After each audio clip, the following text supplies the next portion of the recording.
Right. Dr. Mattox, today you presented a very interesting talk about the impending glaucoma tsunami and projections and practice preparations that not only glaucoma specialists, but all of ophthalmology has to address in the coming year, especially after 2020 and 2030. Could you sort of summarize what your presentation was about? Sure. Well, the interesting thing is that the number of active ophthalmologists in the country is relatively stable, around 18,000 active practicing ophthalmologists.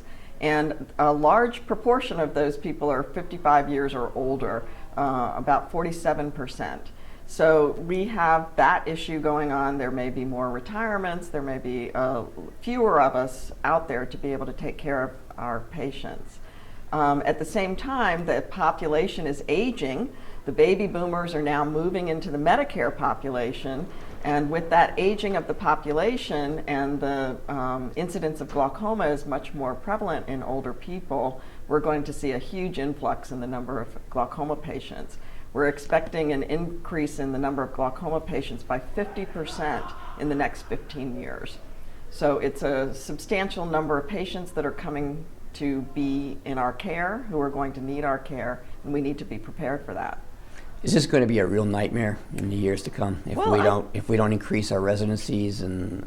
You know, it's hard to know. I think it's important that practices prepare for the influx of patients and restructure the care delivery. We certainly have the capacity of ophthalmologists to lead the team, but we also need to start thinking about how we structure those the practice so that we take care of the patients who really are going blind, who are needing our care, figure out other ways of managing care that allows us to use technology, electronic records, imaging technology, reading centers. There's all sorts of possibilities that will happen to our care delivery. What would you suggest to most ophthalmologists right now, as you see this thing coming, and we know it's going to come? Right. What do you suggest ophthalmologists should be doing with their practices in order to prepare for this? Yeah, well, I think they need to be aware of the issue.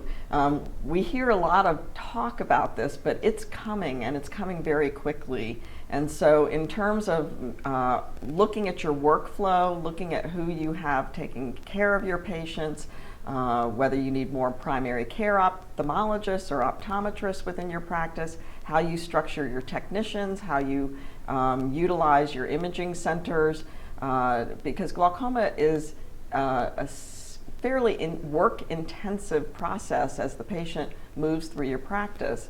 So I think you need to be prepared to manage that. I don't claim to have the answers, but I think as a collective we will figure it out, and we will have to. Well, understanding the weather phenomenon, but it's behind a tsunami, what's the worst case scenario that could happen?